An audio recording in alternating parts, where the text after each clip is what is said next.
Don't go to that party. It's a trap, the jewelry store cashier whispered, grabbing my arm with desperate urgency. I thought he was completely insane and brushed him off immediately.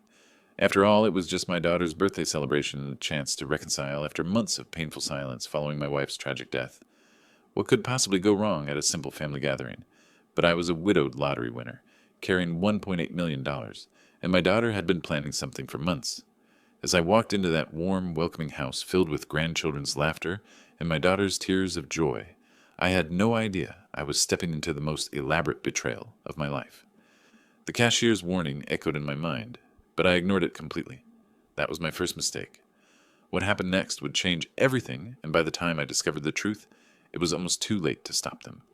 Before we continue, please subscribe to the channel and let us know where you're listening in the comments.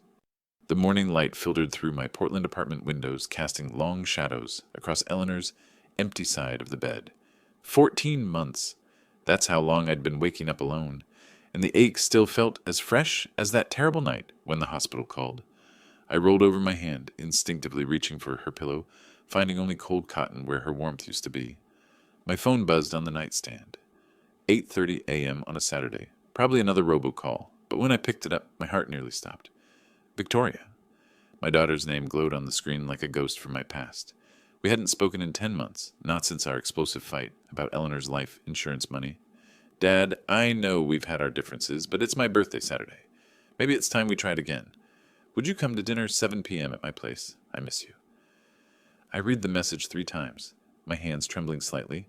Victoria, my little girl who used to climb into this very bed during thunderstorms, who cried when her goldfish died, who once told me I was her hero. When had we become strangers? The memory hit me like a physical blow. Eleanor rushing out into that rainy November evening 14 months ago, her purse clutched tight, with $3,000 in cash. She needs our help, Cedric, she'd said, keys jingling in her hand. Nathan's business is failing, and they might lose the house. I have to do something. I should have driven her, should have insisted on going myself, should have done anything except let my 67-year-old wife drive across town in a downpour to bail out our son-in-law's latest financial disaster. The police said she never saw the truck that ran the red light. They said it was instant, that she didn't suffer. They said a lot of things that were supposed to make me feel better. None of them worked. What made it worse was the fight that came after the funeral.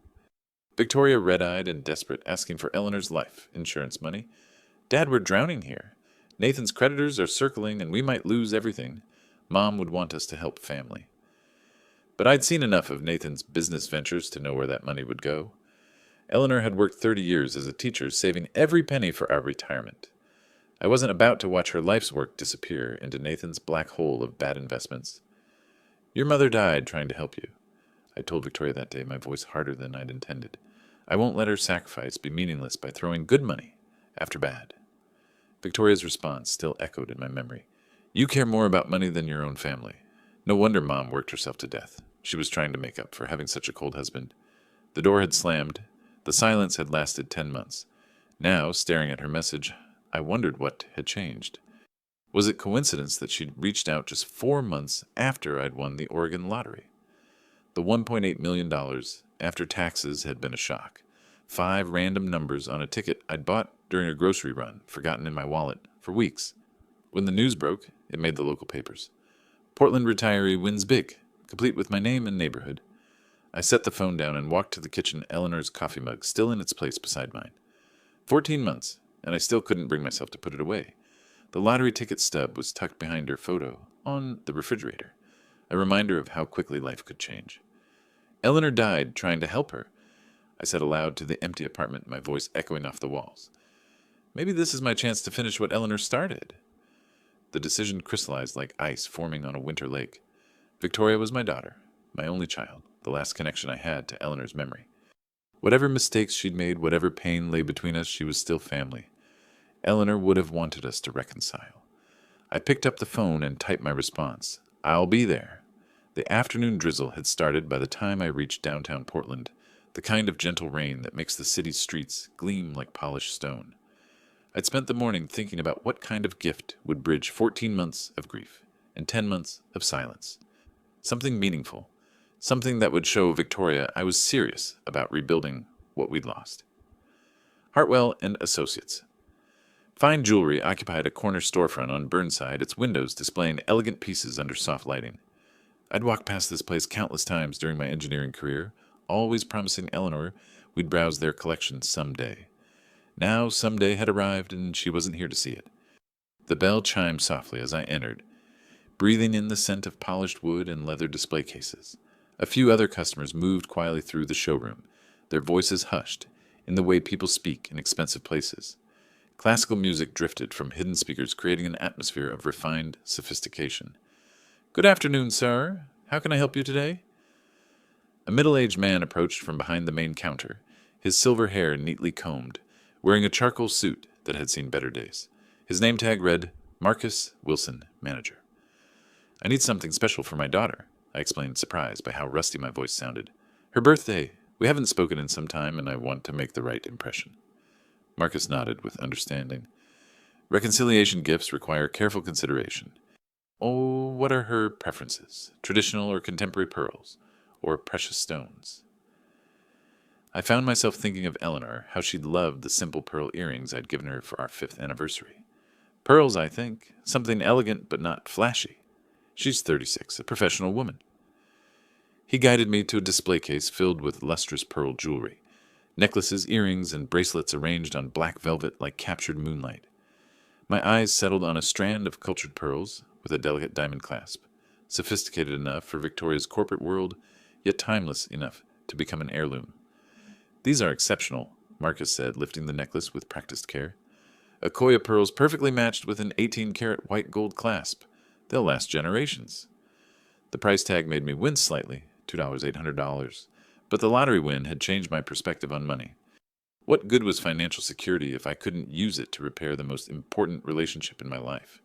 "I'll take them," I decided. Marcus smiled genuinely.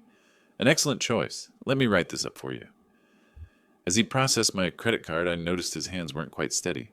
When he glanced at the name on the card, something shifted in his expression. The professional pleasantness flickered, replaced by something that looked almost like recognition. "Cedric Doyle," he said slowly, not really a question. "That's right." I studied his face, searching for some memory of where we might have met. "Do we know each other?" Marcus hesitated, his fingers drumming nervously against the counter. He glanced around the store, checking whether his colleagues were within earshot, then leaned closer. "Sir, I know this is going to sound completely insane, but I have to ask, are you going to a party tonight? A family gathering?" The question hit me like ice water. How could you possibly know that? Instead of answering, Marcus reached across the counter and grabbed my wrist with surprising strength. His eyes held an intensity that made me step back instinctively. "Don't go," he whispered urgently. "It's a trap." I jerked my hand free, my heart hammering. "Excuse me. What are you talking about?" "Your son-in-law, Nathan?" Marcus continued, his voice low but desperate. "About 2 years ago, he approached me with a scheme. Said he knew how to target elderly lottery winners, get them to sign over assets using family pressure and fake legal documents. He wanted me to help identify potential victims through their jewelry purchases." The world seemed to tilt slightly. "Yeah, that's impossible. You must have me confused with someone else." "I refused, of course," Marcus rushed on. "Told him it was elder abuse and I'd report him if he didn't back off. But he laughed, said he had other ways to find Marks. Said his wife's father would be perfect when the time came. Guilt-ridden widower with more money than sense." My mouth went dry. "You're talking about my daughter." "Sir, I know how this sounds. I know you have no reason to trust a stranger. But Nathan bragged about having the perfect setup. A father-in-law who'd do anything to make up for his wife's death, especially if grandchildren were involved." I stared at him, my analytical mind racing through the implications. The timing of Victoria's invitation coming just months after the lottery win became public knowledge. The 10 months of silence followed by a sudden reconciliation. The birthday party that felt too convenient, too perfectly orchestrated. But this was my daughter we were talking about. My little girl who used to make me Father's Day cards with her own handwriting. Surely she couldn't be capable of something so calculating, so cruel. "I think you have the wrong person," I said firmly, though my voice lacked conviction. "My daughter isn't involved in any scheme." Marcus's shoulders sagged with defeat. I had to try. I've seen what Nathan can do to families. I couldn't stay silent and let it happen again. I took the jewelry box from his trembling hands, the pearls suddenly feeling heavy as stones. "Thank you for your concern, but I think there's been a misunderstanding.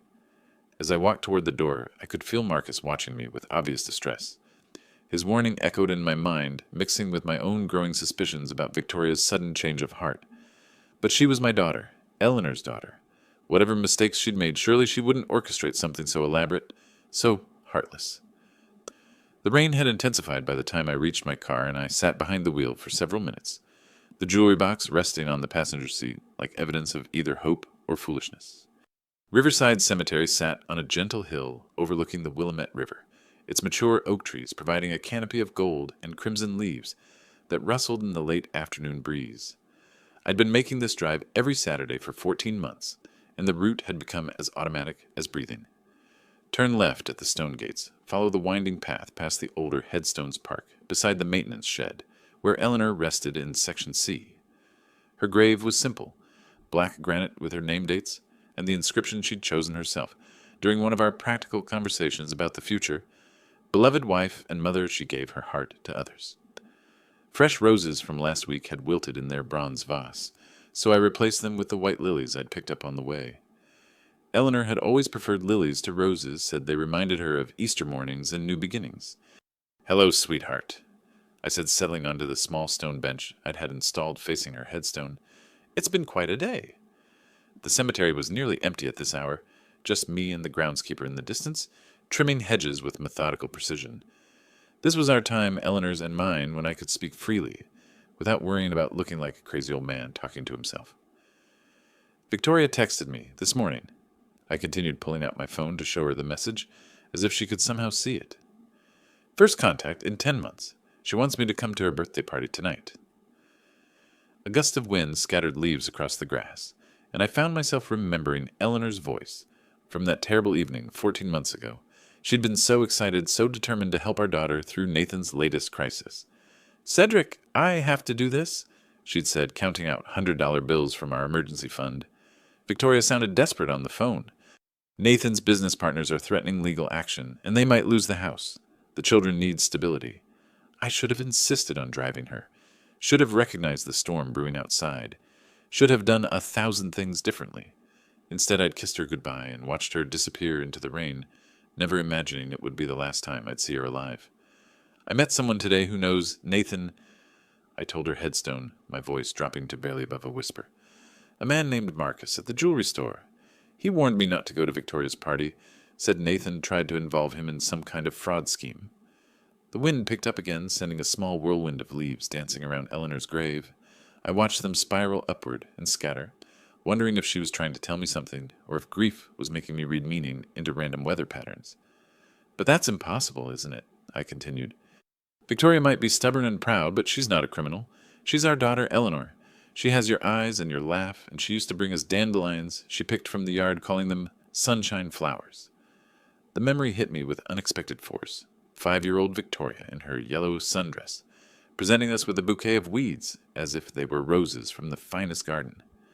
Eleanor had put them in her best crystal vase and displayed them on the dining room table for a week until they wilted beyond recognition.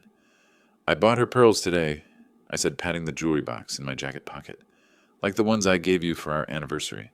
I thought maybe if I showed her I was serious about reconciling, we could start over, find our way back to being a family."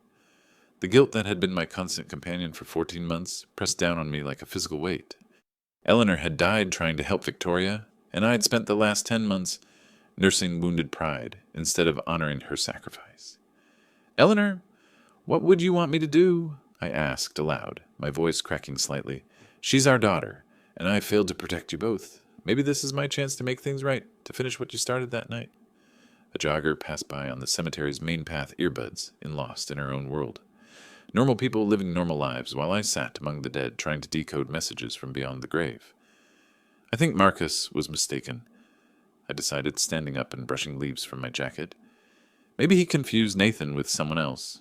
Or maybe Nathan was just talking big to impress people. You always said I was too suspicious, too quick to assume the worst about people's motives. I touched Eleanor's headstone one last time, the granite cold and smooth under my palm. "I'm going to that party tonight, sweetheart. I'm going to give Victoria those pearls and tell her I love her just like you would have done. Family forgives, right? That's what you always taught me." The sun was setting behind the trees, casting long shadows across the cemetery grounds.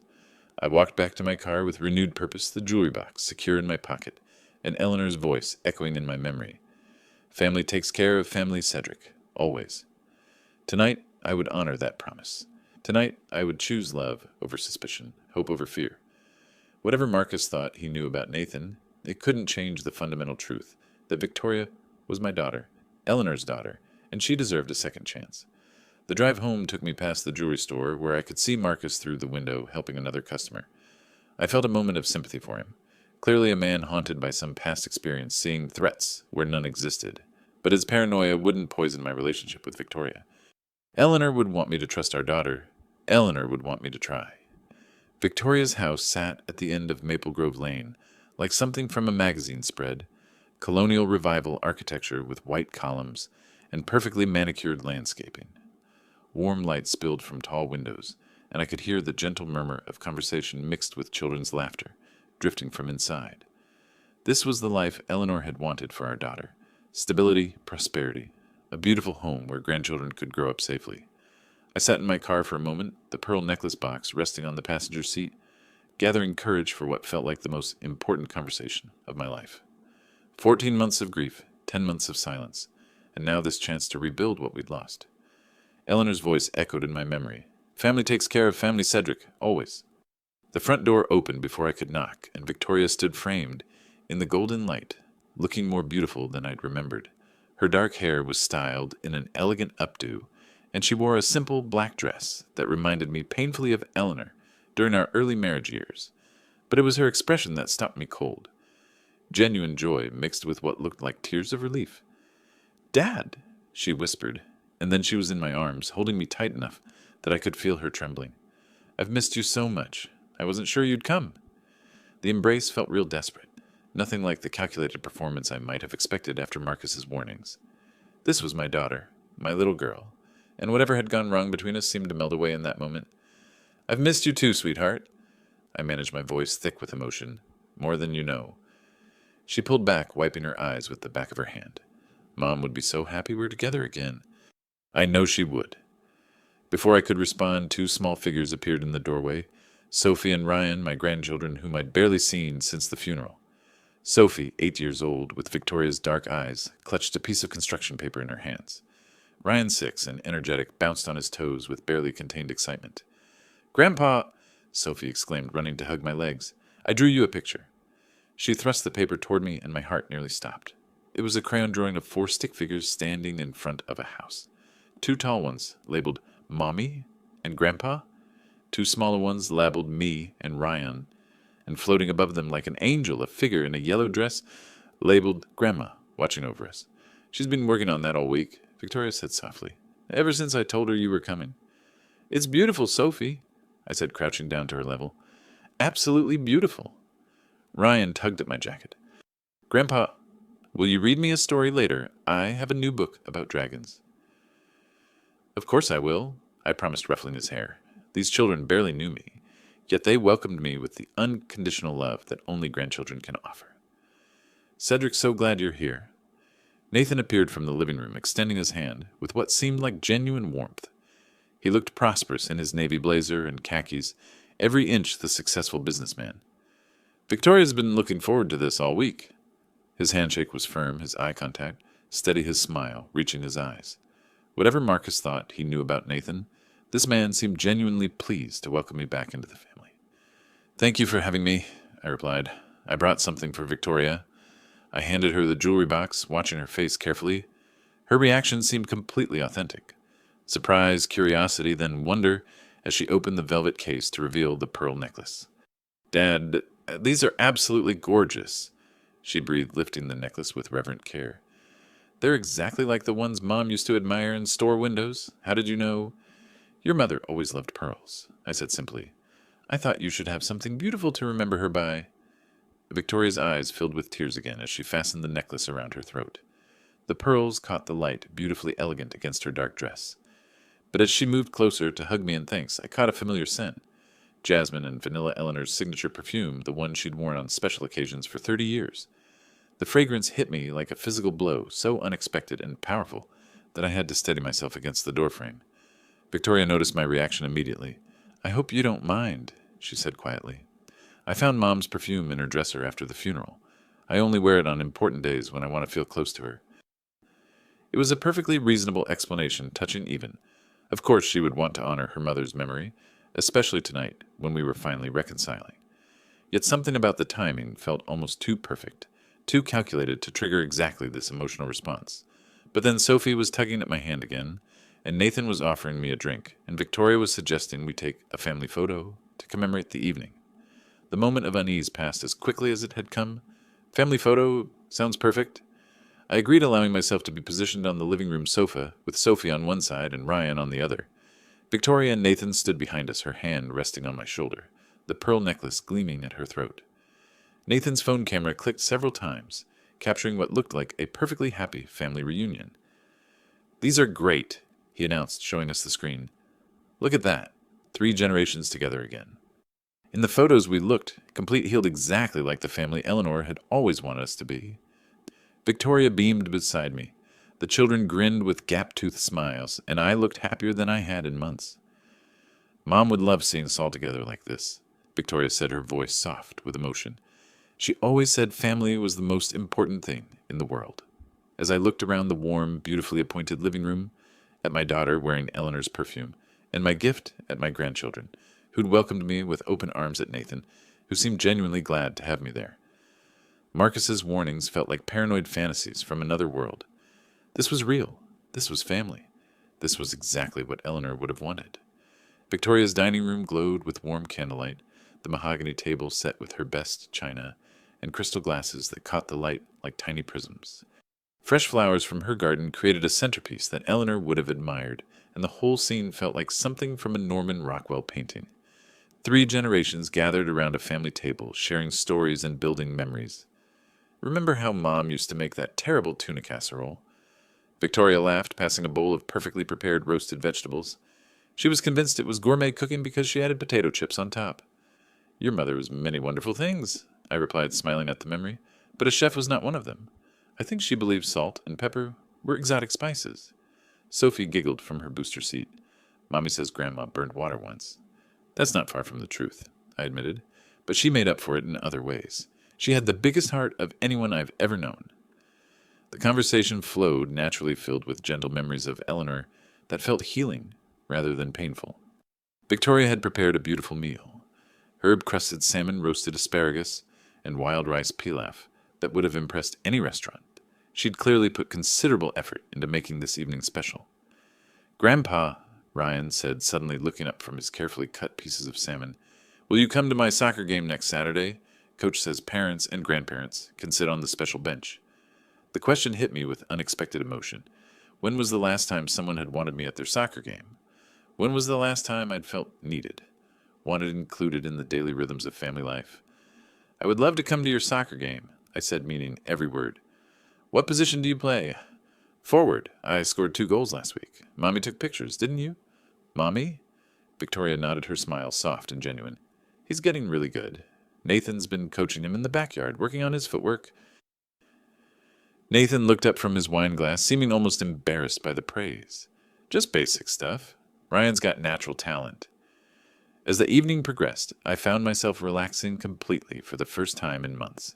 This was what I'd been missing: the simple pleasure of family dinner conversation, the children's chatter, the sense of belonging somewhere. Eleanor would have loved seeing us all together like this. "Dad," Victoria said during a lull in conversation, her voice taking on a slightly more serious tone, "I want to thank you again for coming tonight. I know things have been difficult between us, and I take responsibility for that." "We both made mistakes," I replied. "What matters is that we're here now." She nodded, then glanced at Nathan before continuing. "I have to admit things have been challenging lately. Nathan's real estate development company has hit some rough patches with the market downturn. We're managing, but it's been stressful." Nathan shifted uncomfortably in his chair. "The Portland market has been unpredictable. Several projects got delayed, and financing became more difficult. Nothing we can't handle, but it's been tight." I felt a familiar tightness in my chest, the same feeling I'd had when Eleanor rushed out that night to help with Nathan's previous financial crisis. But this time, Victoria wasn't asking for money directly. She was simply sharing family concerns the way adult children do with their parents. "I'm sorry to hear that," I said carefully. "Is there anything I can do to help?" Victoria and Nathan exchanged another glance, and then Nathan stood up from the table. Actually, there is something we've been working on that you might be interested in. Let me get the paperwork.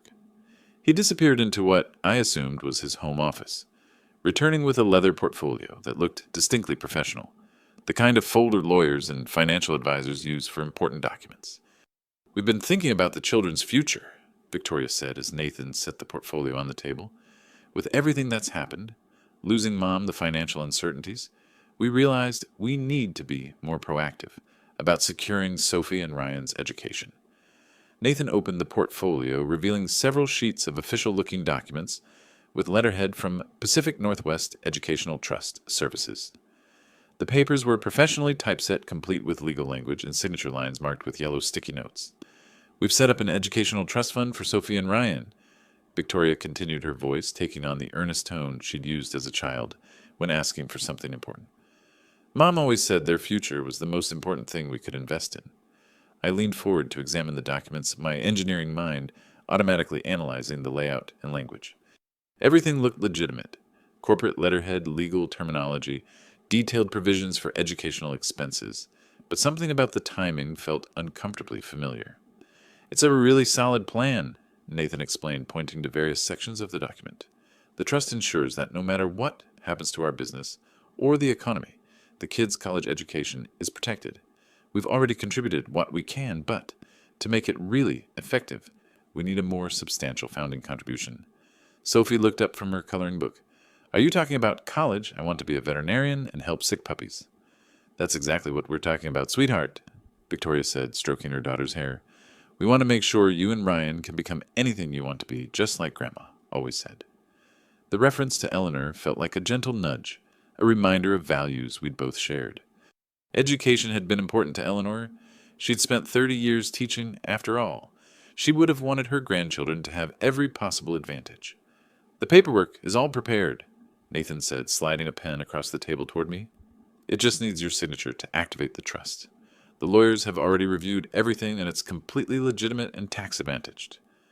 I picked up the document, scanning the dense legal language. Most of it was standard trust fund terminology, but the financial figures made my breath catch. They were talking about a founding contribution of nearly $500,000, a substantial portion of my lottery winnings. This is quite a commitment, I said slowly. We know it's a lot to ask, Victoria replied, her voice soft with what sounded like genuine emotion. But Dad, after losing Mom, I realized how quickly everything can change. We can't take anything for granted. These children deserve the security she would have wanted them to have. Ryan looked up from his dinner, his innocent 6-year-old eyes bright with curiosity. Grandpa, are you going to help me go to college? The question was like an arrow straight to my heart. How could I look into those trusting eyes and say no? How could I disappoint Eleanor's grandchildren when I had the means to secure their future? But Marcus's warning echoed in my memory, mixing with my own growing unease about the evening's perfect timing and professional preparation. Why don't we step into my office where we can talk more privately? Nathan suggested, gathering the documents from the dinner table. The kids don't need to hear all the financial details. Victoria nodded, standing and smoothing her dress. Sophie, Ryan, why don't you go play in the living room while the adults talk business?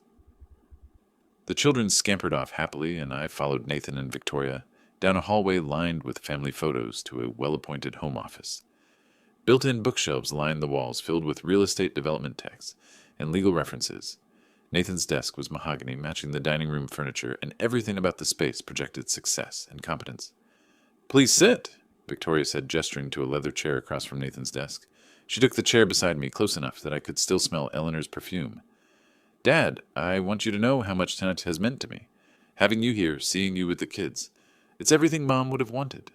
Her voice carried a tremor of emotion that seemed genuine, and when she reached over to squeeze my hand, her touch was warm and familiar. This was still my daughter, still Eleanor's little girl, despite whatever financial pressures they were facing. After Mom died, I realized how fragile life is. Victoria continued, her eyes glistening with unshed tears. How quickly everything can change. We can't take anything for granted anymore. These children deserve the security she would have wanted them to have. Nathan spread the documents across his desk, pulling out additional papers I hadn't seen at dinner. Let me show you the financial projections we've worked up, he said, his tone becoming more businesslike. College costs are projected to increase at twice the rate of inflation over the next decade. He showed me charts and graphs that looked professionally prepared, with figures that made my head spin. By the time Sophie and Ryan reached college age, a 4-year education at a good university would cost nearly $200,000 per child. Graduate school would add another $100,000 or more. These numbers are staggering. I admitted studying the projections. My own college education had cost less than $3,000 total, but that was a different era entirely. That's why we need to act now, Nathan explained. The earlier we establish the trust, the more time the investments have to grow. But here's the thing, Cedric, and I hope you don't mind me being direct. A simple trust fund isn't enough to meet these projections. He pulled out another set of documents, these with different letterhead. What we're really talking about is a more comprehensive inheritance strategy. Instead of just contributing to a trust fund, we'd be looking at transferring a significant portion of your assets directly into an educational inheritance vehicle. My stomach tightened. What exactly does that mean? Victoria leaned forward, her expression earnest. It means that instead of the money sitting in your accounts, earning minimal interest, it would be actively invested for the children's future. You'd still have full access to your living expenses, but the bulk of the lottery winnings would be working to secure Sophie and Ryan's education. Nathan nodded enthusiastically. The tax advantages alone make it worthwhile. If we structure this correctly, you could save tens of thousands in estate taxes while ensuring the children's futures are bulletproof. I examined the new documents more carefully in my engineering background, helping me parse the complex legal language. But the more I read, the more uncomfortable I became. This wasn't just about education. These papers would transfer nearly all of my lottery winnings into accounts controlled by Victoria and Nathan as trustees. This seems much more extensive than what we discussed at dinner, I said slowly. That's because we want to do this right, Victoria replied. Dad, you've worked hard your entire life, and now you have this incredible windfall. Mom would want you to use it to take care of family, to ensure her grandchildren have every possible advantage. Nathan tapped his pen against the desk. There's also a time factor here, Cedric. The tax year ends in a few months, and if we don't get this filed before, then you'll lose significant advantages. We're talking about potentially saving you over $50,000 in taxes. The pressure was building subtle, but unmistakable. Every argument sounded reasonable on its surface, but something about the urgency felt wrong. Why did this have to be decided tonight? Why couldn't I take the documents home, review them with my own attorney, think it through properly? I appreciate all the work you've put into this, I said carefully, but this is a major financial decision. I'd like some time to think it over. Maybe have my own lawyer review the paperwork. Victoria's expression flickered for just a moment, disappointment, or perhaps frustration, before she composed herself again. Of course, Dad, I understand completely. It's just that Nathan has been working with the attorneys all week to get everything ready, and the timing is really optimal right now. The thing is, Nathan added, leaning back in his chair, the legal fees alone have been substantial. If we have to revise everything and resubmit, it'll cost another few $1,000s in attorney time. But obviously, if you're not comfortable, he let the sentence hang, the implication clear. They'd already invested money in this process, money that would be wasted if I didn't move forward. The guilt was subtle but effective. I was being made to feel responsible for their expenses and missed opportunities. I just need a few minutes to process all this information, I said, standing up from the leather chair. Could I use your bathroom? Of course, Victoria said quickly. Down the hall, second door on the right. As I left Nathan's office, I could hear them speaking in low voices behind me, but I couldn't make out the words. My mind was racing, trying to analyze what I'd just experienced. The documents, the pressure, the urgency. It all felt too orchestrated, too convenient. In the bathroom, I splashed cold water on my face and stared at my reflection in the mirror. The man looking back at me appeared older than his 68 years, worn down by grief and confusion. Eleanor's voice echoed in my memory. Family takes care of family, Cedric. But did family manipulate family? Did family create elaborate schemes to separate elderly parents from their money? Marcus's warning played in my mind like a broken record. Nathan tried to get me involved in scamming elderly people. At the time, it had seemed impossible. Now, standing in my daughter's bathroom, while they waited for me to sign away most of my life savings, it felt disturbingly plausible. But this was Victoria, my daughter, Eleanor's daughter. Surely she couldn't be capable of such calculated deception. Could she? I made my way back toward the kitchen, needing space to think clearly away from Victoria's perfume and Nathan's pressure tactics. The house felt different now, less like a warm family home and more like a stage set designed to manipulate my emotions. Every detail that had seemed so genuine an hour ago now carried the possibility of calculation. The kitchen was empty modern appliances gleaming under recessed lighting. I found a glass in the cabinet and filled it with cold water from the refrigerator dispenser, my hands trembling slightly as the implications of those inheritance documents settled in my mind. Nearly $2 million, almost everything I had, transferred into accounts they would control. Through the kitchen window, I could see the back patio where several men had gathered beer bottles, in hand, their voices carrying on the cool evening air. I recognized Nathan among them, along with two other men I had been briefly introduced to earlier as neighbors and business associates. They seemed relaxed, casual, the way men get when they think they're speaking privately among friends. I moved closer to the window, not intentionally eavesdropping, but unable to avoid hearing their conversation as I stood at the sink, processing my growing unease about the evening's events. "So how's it going in there?" one of the men asked, taking a swig from his beer bottle. Nathan's laugh carried clearly through the glass. "Like taking candy from a baby. The old man doesn't suspect a thing. Victoria's got him completely wrapped around her finger." My water glass froze halfway to my lips. "Old man, they were talking about me. She's good at this," another voice chimed in. "I watched her work him during dinner. The tears, the family memories even got the kids involved. Oscar-worthy performance." "Victoria's always been brilliant at reading people," Nathan replied, his voice filled with admiration. "She knew exactly which buttons to push. The guilt about Eleanor's death, the grandchildren's future. He's so desperate to be the good father and grandfather that he can't see what's right in front of him." The glass slipped from my numb fingers, shattering against the granite countertop in an explosion of crystal fragments that seemed to echo the destruction happening in my chest. But the men outside continued their conversation, oblivious to my presence at the kitchen window. "And the inheritance transfer documents?" the first man asked. "Perfect," Nathan said with obvious satisfaction. "He thinks he's setting up an educational trust fund for the kids, but once he signs those papers, we'll have control of the entire lottery windfall. The beauty is it's all completely legal. He's voluntarily transferring his assets to family members for estate planning purposes." "What about other relatives? Won't someone question such a large transfer?" Nathan's response chilled me to the bone. "There are no other relatives. Eleanor's dead. Victoria's an only child, and the old fool has been isolated since his wife died. Once he signs tomorrow, we'll have access to nearly $2 million, and by the time he realizes what happened, if he ever does, it'll be too late to reverse." I gripped the edge of the counter, my legs suddenly unsteady. The conversation continued, each word driving another nail into the coffin of my trust. "The timing couldn't be better," Nathan continued. "He's been guilt-ridden about Eleanor's death for over a year, completely desperate for family connection. Victoria even wore Eleanor's perfume tonight, found it in the old woman's dresser after the funeral. Brilliant touch. Had him tearing up the moment he walked in the door.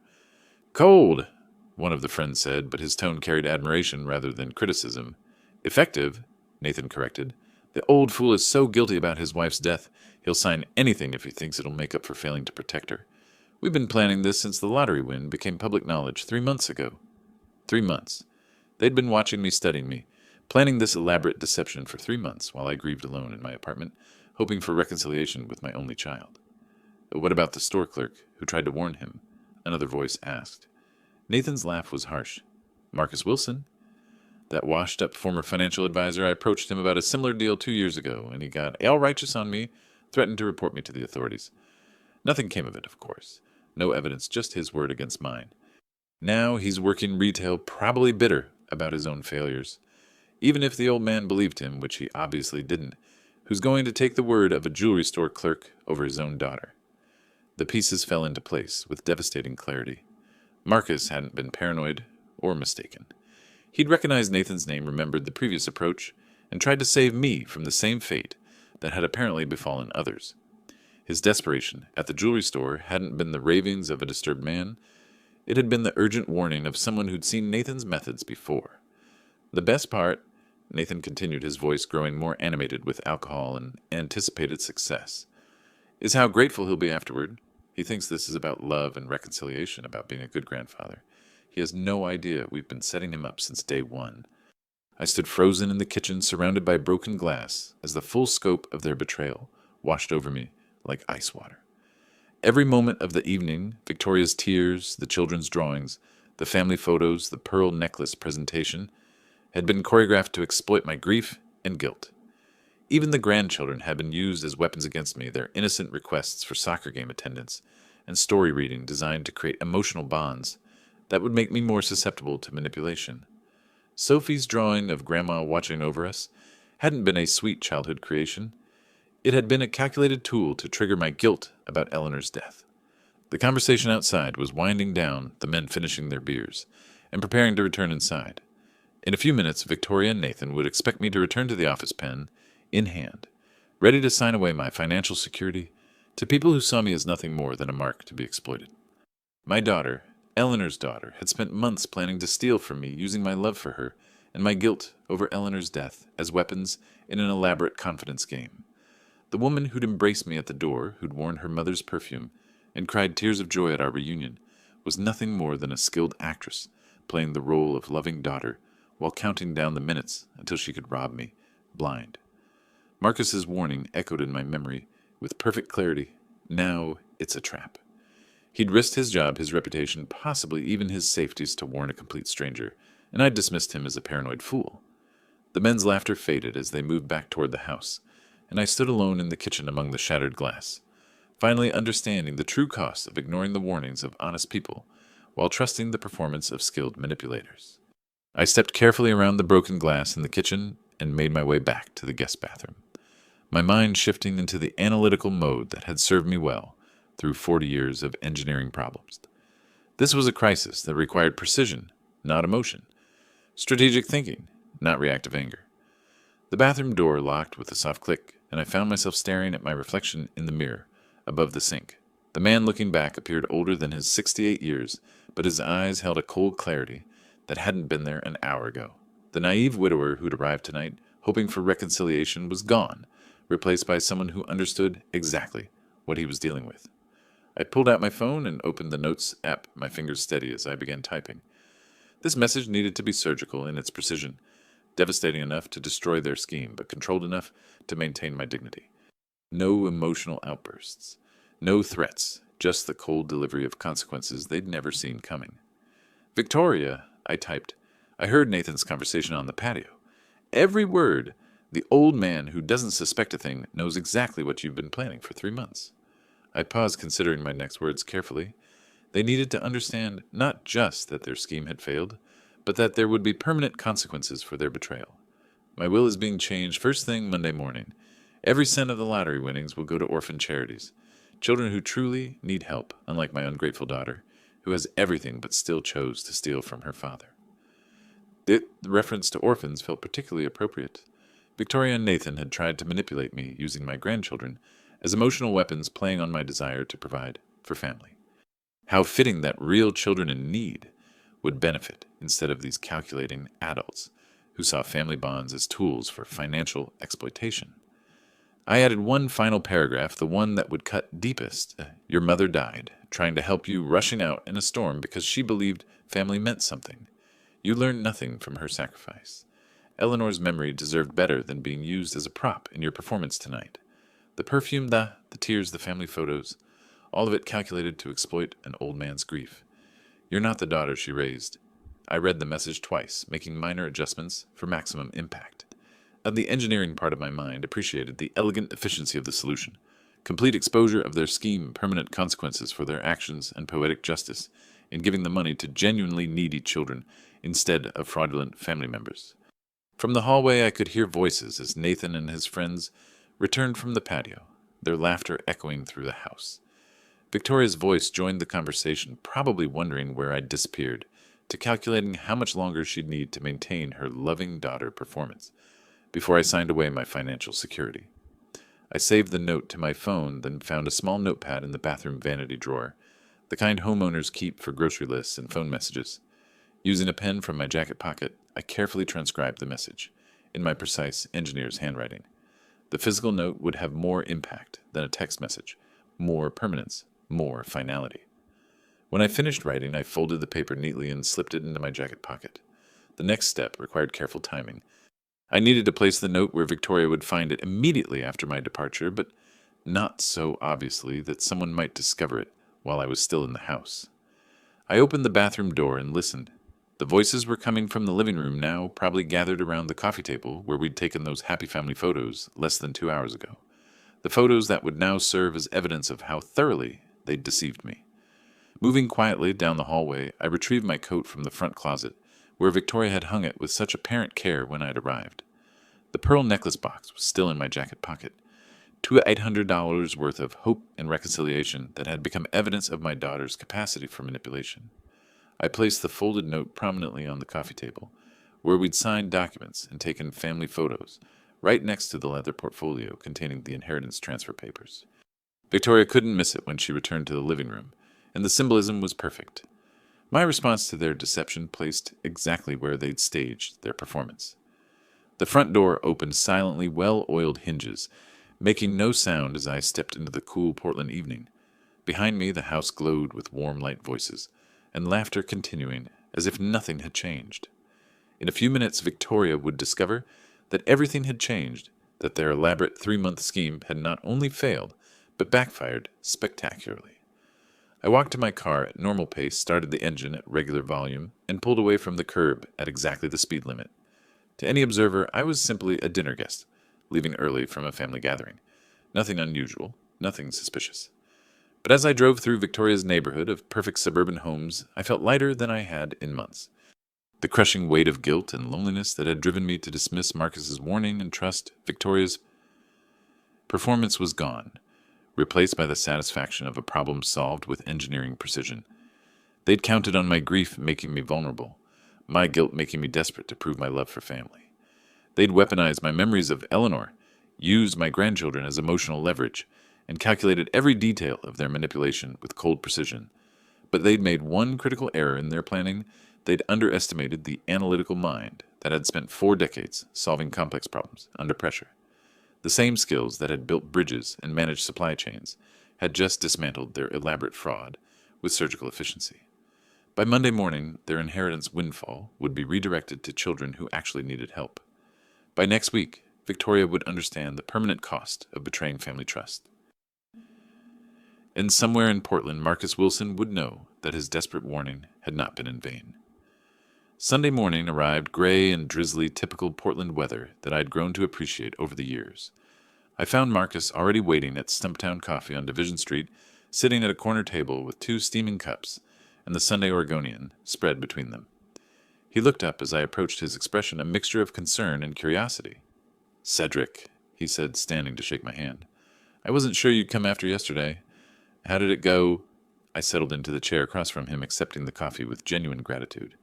"You were right about everything. Completely right. I came to thank you and to apologize for not listening." Marcus's shoulders sagged with what looked like relief mixed with sadness. "I was hoping I was wrong. I really was." What happened? Over the next 20 minutes, I told him about the evening, Victoria's performance, the inheritance documents, Nathan's pressure tactics, and finally that overheard conversation on the patio. Marcus listened without interruption, his expression growing darker with each detail. "The perfume," he said when I finished. "That's exactly the kind of psychological manipulation Nathan specializes in. He studies people, finds their emotional vulnerabilities, then exploits them with surgical precision." "Tell me about your experience with him," I said. "I need to understand how you recognize the pattern." Marcus stirred his coffee slowly, gathering his thoughts. 2 years ago, I was still working as a financial advisor. Nathan approached me with what he called a wealth transfer consultation service. Said he'd identified elderly lottery winners and inheritance recipients who needed help with estate planning, but were too isolated or grief-stricken to make good decisions on their own. He paused, staring out the rain-streaked window. At first it sounded legitimate. Help vulnerable seniors protect their assets, ensure proper estate planning, connect them with family support systems. But when I started asking specific questions about the process, the truth came out. He wasn't helping these people. He was systematically targeting them for financial exploitation. "What did you do?" I told him I wanted no part of it and threatened to report him to the state licensing board. He laughed, said I was naive, that what he was doing was technically legal, since the transfers were voluntary. He also made it clear that if I caused problems for him, he'd find ways to cause problems for me. Marcus's jaw tightened with remembered anger. A month later, I got an anonymous complaint filed against me with the licensing board. Allegations of improper client relationships, conflicts of interest, mismanagement of funds. all completely fabricated, but the investigation process destroyed my reputation. Even when I was cleared of wrongdoing, most of my clients had already moved to other advisors. I lost my practice, my income, everything I'd built over 15 years. I'm sorry, I said, meaning it. That's why you're working retail now. Rebuilding from scratch at 45 isn't easy, Marcus replied. But when I saw your name yesterday, when I realized Nathan was targeting you next, I couldn't stay silent. I've seen what he does to families, how he destroys people's lives. I couldn't let it happen again if there was any way to prevent it. My phone buzzed against the table. The fourth call this morning from Victoria. I glanced at the screen and declined the call without answering. Your daughter? Marcus asked. Probably discovered my note by now. I left her a message explaining that I'd heard everything and that my will was being changed. Everything goes to orphan charities instead of her inheritance scheme. Marcus smiled for the first time since I'd arrived. Orphan charities. That's perfect poetic justice. Eleanor always said the measure of a person was how they treated those who couldn't help them in return. Real orphans need assistance, not fake, needy family members with elaborate manipulation schemes. We sat in comfortable silence for a few minutes, watching the rain trace patterns on the coffee shop windows. Other customers came and went, couples sharing Sunday morning conversations, families with young children, students with laptops and textbooks, normal people living normal lives, the kind of ordinary human interaction I'd been missing during my months of isolation. Marcus, I said finally, you risked your job to warn a complete stranger. That's the kind of person Eleanor would have wanted me to know. Would you be interested in making these coffee meetings a regular thing? I could use a friend who values integrity over convenience. His smile was genuine and warm. I'd like that very much. Sunday mornings work well for me? The phone buzzed again, Victoria's fifth attempt. This time Marcus reached over and turned the device face down on the table. Some calls aren't worth answering, he said simply.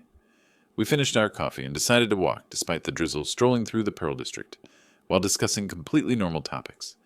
Portland's food scene, upcoming hiking trails. Marcus's plans to eventually return to financial services with his own independent practice. The conversation felt natural, unforced, the kind of easy friendship that develops between people who've shared significant experiences. You know what's strange, I said, as we paused to watch a street musician playing guitar under a covered walkway. Last night I felt completely alone in the world, like I'd lost everything that mattered. This morning I feel hopeful for the first time in months. Betrayal by a family cuts deep, Marcus replied, but it also clarifies who your real friends are. Sometimes losing the wrong people makes room for the right ones. By 11 o'clock, we'd walked several miles through downtown Portland, and I felt more energized than I had since Eleanor's death. We made plans to meet again next Sunday, exchanged phone numbers, and agreed to explore some of the hiking trails Marcus had recommended. As I drove home to my apartment, the phone finally stopped buzzing. Victoria had apparently given up trying to reach me, at least for now. Tomorrow I would contact my attorney about changing my will, ensuring that the lottery winnings would benefit children who genuinely needed help, rather than adults who saw family relationships as opportunities for exploitation. Tonight, for the first time in 14 months, I wouldn't be eating dinner alone. Marcus had invited me to join him and a few friends at a neighborhood restaurant, normal people who valued honesty and integrity over financial advantage. Eleanor would have approved. She'd always said that life's greatest treasures weren't monetary. They were the relationships built on mutual respect and genuine care. I'd found that treasure again, not where I'd expected to find it, but exactly where I needed it most. The rain had stopped by the time I reached home, and Portland's skyline gleamed in the emerging afternoon sunlight. Somewhere in the city, Marcus was probably preparing for his own Sunday evening plans. Somewhere else, Victoria and Nathan were dealing with the consequences of their betrayal. But in my apartment, overlooking the river, I felt something I hadn't experienced in over a year.